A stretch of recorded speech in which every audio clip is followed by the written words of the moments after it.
विश्व को शांति, करुणा और मैत्री का संदेश देने वाले महाकारुणिक भगवान बुद्ध एवं भारत देश में दोबारा फिर से भगवान बुद्ध के सद्धर्म को वापस लेकर के आने वाले परम पूज्य बोधिसत्व डॉक्टर बाबा साहब अम्बेडकर, इनको मेरा कोटि कोटि नमन है।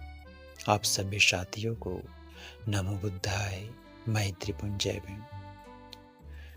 जातक कथाएं बौद्ध साहित्य त्रिपिटक के सुत्त पिटक के अंतर्गत खुदत निकाय का 10वां ग्रंथ है, जिसे भगवान बुद्ध ने स्वयं कहा है और इन कथा कहानी के माध्यम से लोगों को सील, सदाचार, नैतिकता में प्रतिष्ठित किया है। आज उसी जातक कथा में से जातक सुनेंगे। सीलो हाथी। एक जंगल में एक सफेद रंग का हाथी रहा करता था। वो अपने समूह से उब करके अलग ही अकेला रहने चले गया। एक बार उसी जंगल में एक व्यापारी जो था, वो जंगल से कुछ सामान निकालता था, उसको बाहर ले जा कर के बेचता था। तो सामान लेने के लिए जंगल में रास्ता भटक गया और रास्ता भटकने के कारण खूब जोर से रोने पीटने लगा। उसकी रोने की आवाज़ सुन करके जो सिलो हाथी था, उसके मन में उसके प्रति करुणा जागृत हुई।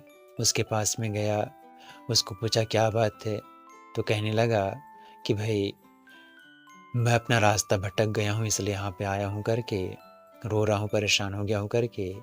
तो उस हाथी ने उसको अपनी कुटिया में ले गया और उसको खूब खाने के लिए फल वगैरह दिया और उसको पानी नहीं पिलाया, संतुष्ट किया और कहा चिंता मत करो, मैं तुम्हें जंगल से बाहर निकाल दूंगा, लेकिन मेरे इस निवास स्थान के बारे में किसी को मत बताना। वो कहते लगा ठीक है करके। लेकिन वो जो व्यापारी था, लोभी टाइप का व्यापारी था, वो हाथी के पीठ में बैठ गया और जिस जिस रास्ते से वो जाने लगा जंगल के बाहर, उस पेड़ पे निशान लगाते चल जाने लगा ताकि दोबारा हाथी के निवास स्थान में पहुंच सके करके।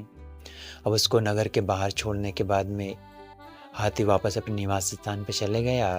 वो नगर में पहुंचने के बाद में वहाँ के लोगों से कहने लगा, क्या तुम हाथी के दांत खरीदोगे, क्या उसके पैसे दोगे करके।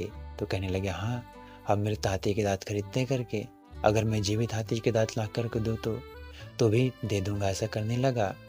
तो उसी रास्ते को जहाँ निशान लगाया था चलते हुए गया और जा कर के बोलने लगा, रोने लगा।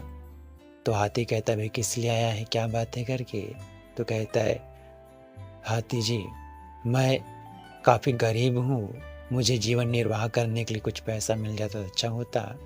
तो कहता मैं कैसे तुम्हारी मदद कर सकता हूँ। तो वो कहता है अगर आप अपनी दोनों दांत मुझे दे देते तो मैं इनको बेच कर अपने जीवन की निर्वाह कर लेता करके। तो हाथी कहता है क्या हारी लाए हो। कहता हाँ लाया हूँ। और वो हाथी अपने दांतों को पैर सिकुड़ करके बैठ जाता है और दोनों दांतों को काटने के लिए बोलता है। वो दोनों उसके दांतों को आरी से काटता है, ले जाता जंगल में बेचता है और उससे जो पैसा आता है उससे खूब मौज मस्ती करता है। मौज मस्ती करने के बाद में जब पैसा ख़त्म हो जाता है तो दोबारा फिर से हाथी के पास में जाता है, रोने लगता है। कहता आप क्यों रो रहे हो। तो कहता है कि हाथी जी, मैं उस दांत को बेच कर से अपना कर्ज उतार सका हूँ, बाकी बिजनेस करने के लिए भी पैसा नहीं करके, क्या आप जो आपके जो मूल दांत हो मुझे दे दोगे करके। तो हाथी कहता है ठीक है। और जो जबड़े में जो मसूड़ में जो जकड़े हुए जो दांत थे वो भी काटने के लिए हाथी सिकुड़ के बैठ जाता है। कहता है लो काट के ले जा लो, बेच लो करके। और काट कर जाता है तो उसके ऐसे बुरे कर्मों को जान करके, ये जो प्रकृति है, संसार, इस पर नकारात्मक विभाग पड़ना रहता है और धरती फट जाती है, ज्वालामुखी फूटने लगती है और वहीं ज्वालामुखी में वो गिर जाता है, धस जाता है, उसकी मृत्यु हो जाती है। कि मनुष्य के जो पूरे कर्म होते हैं वही सो दुर्गति के कारण बनते हैं। इस जातक कथा में वो हाथी जो था वो बड़ा ही दान पुण्यवान था। अपने दांतों को भी दान दे दिया, उसकी मदद भी की, सहायता की भी की। और जो व्यक्ति था, कैसा व्यक्ति था, मदद पाने के बाद भी, सहायता पाने के बाद भी उस हाथी के साथ में कैसा वैर रखा था, कैसा लोभ रखा था। इसलिए भगवान बुद्ध कहते हैं कि बुरे लोगों की संगत हमेशा दुखदायक होती है और अच्छे लोगों की संगत सुखदायक होती है। इसलिए अच्छे लोगों की सीलवान, सदाचारी, नेक, निष्ठावान और अच्छे लोगों की संगति किया करे, ना कि दुराचारी, बुरे, लोभी, लालची लोगों की संगति करे। अच्छे लोगों की संगत से ही मनुष्य को अच्छा बनने की प्रेरणा मिलती है और मनुष्य का जीवन सुखी होता है, और बुरे लोगों की संगत से मनुष्य के जीवन में दुख आने लगता है।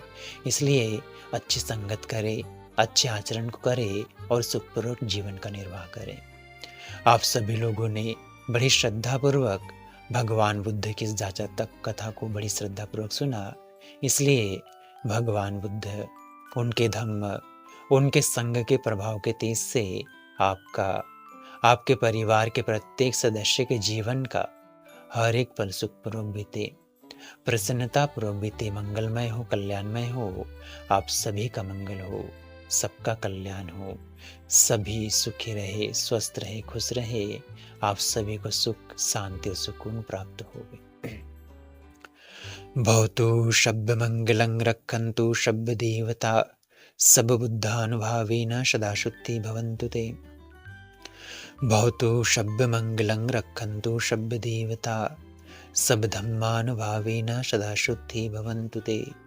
भवतु शब्द मंगलं रक्षन्तु शब्द देवता सब संघानुभावेन सदा शुद्धि भवन्तु शब्द। साधु साधु साधु।